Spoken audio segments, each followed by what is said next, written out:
Hay temas que no se entienden con facilidad cuando no se viven en primera persona, porque en general permanecen escondidos debajo de la alfombra en las conversaciones cotidianas, temas de los que huimos si no los tenemos muy cerca, y que además cuando los ponemos sobre la mesa solemos ser injustos, porque cuando nos enteramos de que alguna persona conocida ha tenido un bebé con síndrome de Down, con autismo o con algún otro tipo de problema, nos lamentamos diciendo: jolines, qué pena, pues estos padres no se lo merecen, se les ha acabado la vida. Lo miramos desde la lástima, desde la compasión, sin conocimiento de causa. Y actuamos así porque lo valoramos de forma superficial, porque creemos que hay situaciones en las que solo hay dificultades y no posibilidades, y porque nos detenemos en los prejuicios y no en la realidad. Y os aseguro que en este tema sí que estoy capacitada para afirmar que hay personas que llegan a nuestra vida y nos salvan. Nos salvan de la mediocridad, nos salvan de la superficialidad y nos llevan a recorrer un camino de sensibilidad que no habíamos imaginado. Son personas que nos descubren la belleza, la delicadeza en lo que otros consideran tristemente imperfecto. Os voy a contar mi historia personal como ejemplo. Tengo un hermano sordomudo. Él llegó al mundo, a mi familia, a mi hogar, 5 años después que yo. En aquellos años 70, en un pueblo, en una familia humilde, pues no había ni conocimientos ni los recursos necesarios para enseñarle el idioma de signos, por lo que tuvimos que inventarlo, ir sobre la marcha. Con 8 o 9 años yo, y 3 o 4 años él, nos pasábamos horas y horas cada día sentados el uno frente al otro, poniendo con nuestras manos y dedos signos inventados, pues que daban nombre a cada cosa, a cada verbo, a cada adjetivo, a las estaciones del año, a cada color, al frío, al calor, a la alegría, a la tristeza. Un signo para todo, absolutamente todo lo que nos rodeaba. Y claro, porque él era un niño ansioso de aprender y conocer, y yo era una niña que lo adoraba y que debía ayudarlo. No había otras alternativas. Pero esto no nos libró de las risas, de las burlas, de los motes y de las injusticias que se cometen por falta de una conciencia emocional. Otra de las situaciones que sucedieron era que su escuela acogía a todos los niños que presentaban una discapacidad, es decir, niños y niñas como él, que eran sordomudos, niños con síndrome de Down y niños que por enfermedades desconocidas estaban sometidos a vivir en sillas de ruedas y muchos de ellos atrapados en cuerpos inmóviles, sin posibilidades de poder comunicarse ni con las manos, con el movimiento de las manos, ni con la voz. Ellos únicamente podían mover los ojos y parte del rostro. Bueno, pues a los 13 años tuve que ir una Navidad para ayudar a los profesores a preparar una fiesta y me encontré sola, rodeada de todos aquellos niños y niñas sin saber cómo comunicarme con ellos.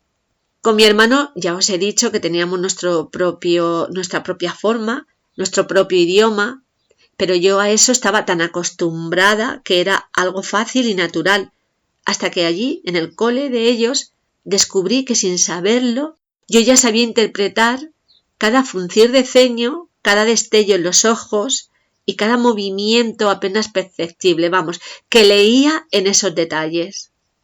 Y de pronto, y creo que este fue y ha sido una de las experiencias más bonitas de mi vida, porque sentí cómo la sala se llenaba de códigos con las miradas de un dialecto que sin ninguna duda es del alma y con el que en el silencio existía una comunicación plena.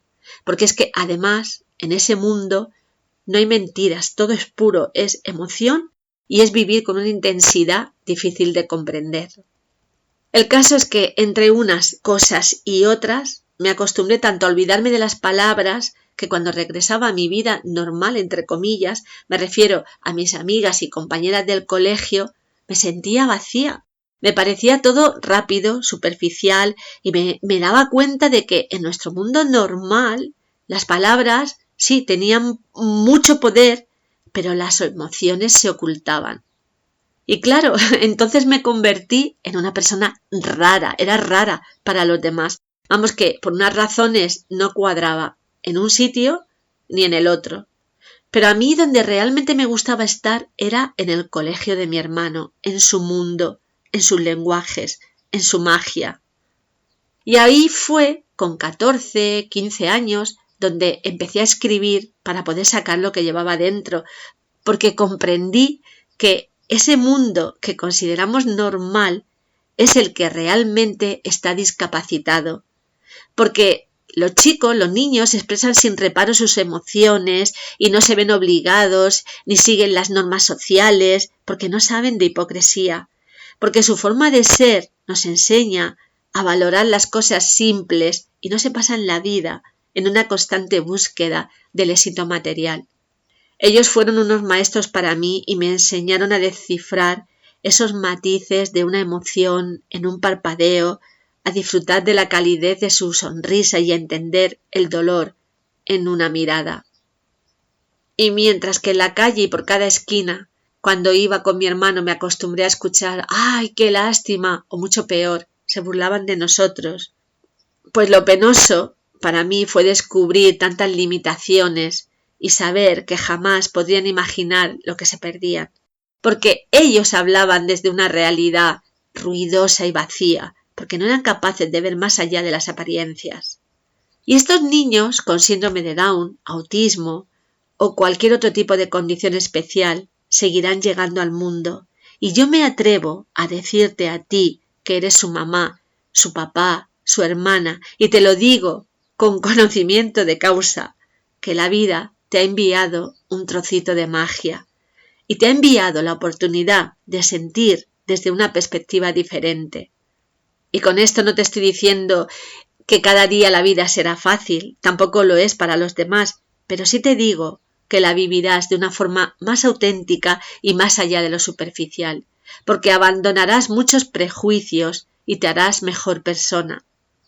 Y porque hay una frase que una vez me dijo el papá de un niño ciego que se llamaba Pedro, era de la Comunidad Valenciana y me dijo: a través de los ojos de mi hijo veo el mundo con nuevos colores. Era yo una cría cuando la escuché y cómo este hombre a veces me veía tan dolida por los comentarios de la gente y siempre me alentaba diciéndome: cuando alguien te mire a los ojos y te diga que qué pena, contéstale: no, no es una pena, es una bendición que a veces viene en un envoltorio diferente. Antes de despedirme de ti, quiero hablarte de 2 libros, porque todos podemos adentrarnos en ese mundo, yo le llamo de sensibilidades, que nos hagan entender otros universos. Mira, por un lado te recomiendo un libro que se llama El mundo en el que vivo, de Helen Keller. Helen con H y Keller con 2 L's, Keller. Lo tienes gratis en PDF en internet. No es muy extenso, pero es de una sensibilidad extrema. Es la historia de una joven que vivió a finales del 1800, está contada por ella misma en primera persona, y a los 3 años esta mujer, Helen, se quedó ciega, muda y sorda. Es una historia impresionante. Y el otro libro del que quiero hablarte lo escribí yo hace 2 años. Se llama Kiran. Es una historia evidentemente inspirada por todo lo que viví junto a mi hermano. Es una hermosa novela de superación entre un niño de la India que pertenece a la casta de los intocables y Ansel, una niña de Madrid que tiene una enfermedad que la mantiene en el interior de su casa sin que pueda tocarla el sol ni el aire. Sus caminos se entrelazan en una trama que muestra cómo sus vidas afectan y enriquecen a quienes los rodean. Es un viaje lleno de emotividad, de coraje, de superación, y es una historia de amor que os inspirará y que os emocionará. Y además es pura poesía, porque el escenario es Oxford, una bonita ciudad de Inglaterra que tuve la oportunidad de conocer hace unos años, justo en los días previos a la Navidad, cuando la nieve lo cubría todo, y que me pareció un lugar mágico que a través de estas letras también os llevaré a conocer. Si queréis que el libro llegue a casa, solo tenéis que contactar conmigo a través de mi correo electrónico que os dejo debajo del vídeo. Y me voy a despedir con un fragmento del libro. Me ha costado un poco elegir cuál, pero al final he decidido presentarte a Kiran, porque si te enamoras si te crea interés, si te potencia una emoción, entonces estoy segura de que querrás seguir leyendo. Allá voy. Kiran nació en una pequeña aldea cercana a Benarés, en el norte de la India. Fue el 15º hijo de una familia que pertenecía a los Dalit, conocidos por los intocables, una de las castas más pobres y marginadas de la sociedad india. Vivía en una pequeña choza de adobe, con el tejado descubierto, junto a su padre, 8 de los hermanos que habían sobrevivido, abuelos maternos y paternos. Era un día de marzo, radiante de sol, con una humedad que te calaba los huesos. Las gaviotas surcaban altivas bajo el cielo en busca de algo para comer, cuando a primera hora de la mañana Kiran caminaba junto a 3 de sus hermanos hacia un pequeño templo con la cúpula dorada en el que habitaba un monje que siempre les daba algo de comida bajo la posibilidad de ser visto y castigado. No estaba permitido alimentar a un niño Dalit, pero el hombre, que cada día solía recibir ofrendas, siempre les guardaba alimentos. Gracias a él subsistían. Kiran era muy delgado, se le marcaban los huesos, sufría de desnutrición, al igual que sus hermanos, a causa de no tener acceso al agua limpia, una buena higiene y alimentos en condiciones.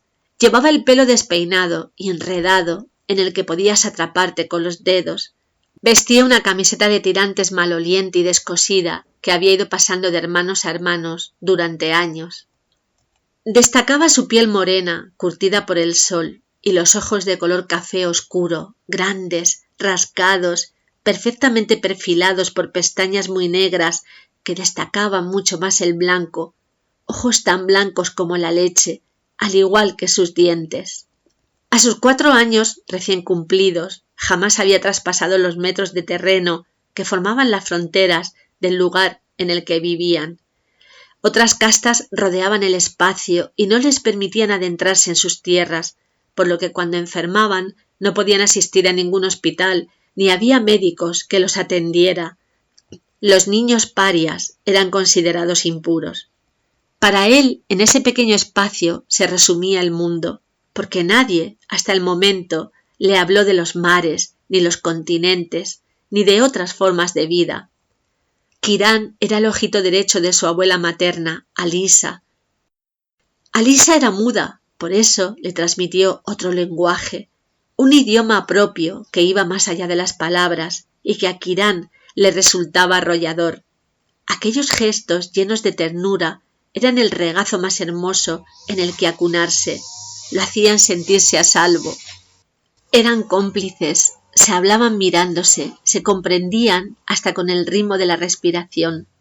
Ella siempre le hacía mirar al cielo y le contaba que entre las estrellas una hada tejía un bonito destino para él. Le pedía que, cuando se sintiera muy triste y sin fuerzas, a punto de rendirse, mirase su brillo y no perdiera la esperanza, porque cuando menos lo esperara, el hada derramaría la buena fortuna sobre él. Mientras que le expresaba aquel sueño, ella se mordía el labio inferior y sentía arañazos en lo más profundo de su ser. Jamás vio que algún conocido pariente escapara de la realidad que tenían, pero no podía soportar que con su nieto el universo no actuara de forma diferente.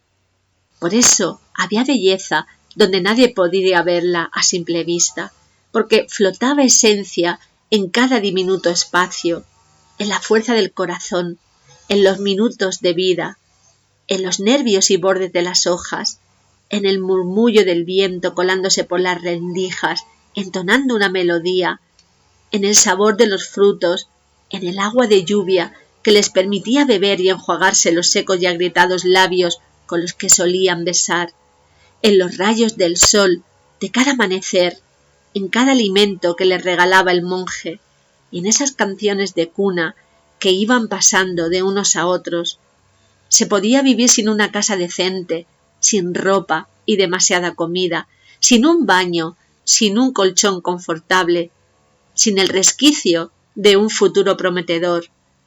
Se podía vivir sin regalos el día de Navidad en medio de un campo de batalla en el que cada día era un milagro sobrevivir, Se podía vivir olvidados por el resto del mundo, pero no se podía existir sin el cobijo del amor de los seres queridos, sin el perdón, la ternura y la entrega. Hasta la semana que viene.